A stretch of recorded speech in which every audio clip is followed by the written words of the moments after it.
Start. I am glad that I have been asked to lead our discussions on energy issues. As a developing country, it is a question of vital concern to us in India, both of our rural population and our industries.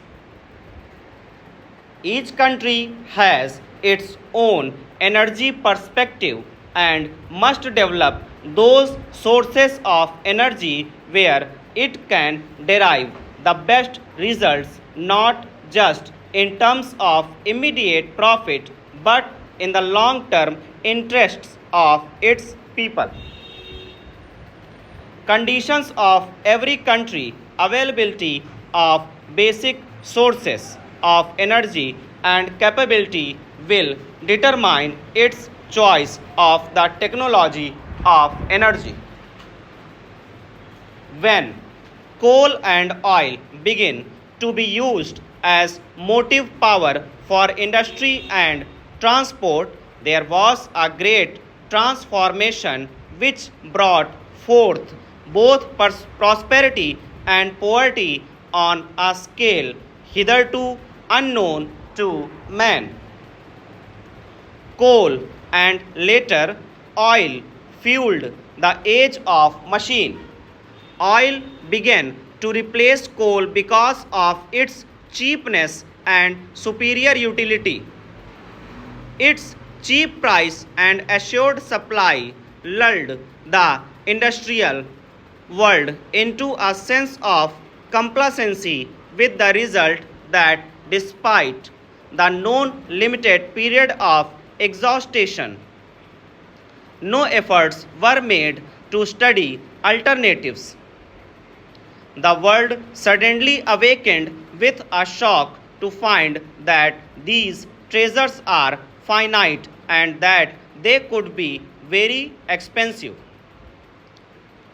In fact, it is quite safe to presume that even the current prices would hold good for more than a short period.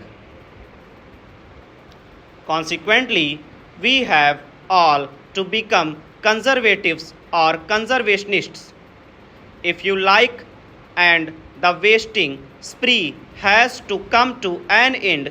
It is certain that if we go on burning up the fossil fuel like this, the lights will go out everywhere much sooner than expected. Is it for such a fate of chilly darkness that human intelligence has striven all these centuries progressively to a happier state of living? What avails if a man, in an attempt to exploit nature, should be vanquished by his own folly of extravagance?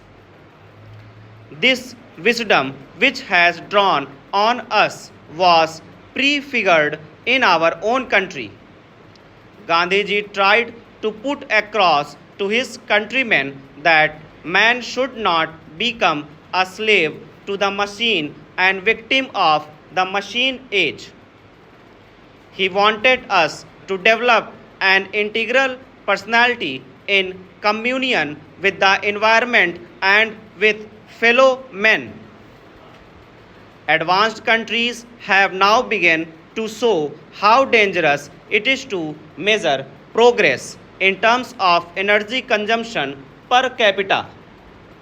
We must correct such concepts and replace them. We cannot, of course, reverse the clock of development in modern age. Pollution is one of the worst of them, and the sources of energy has to be chosen that the evils of pollution and degradation of environment are reduced to the minimum. Over.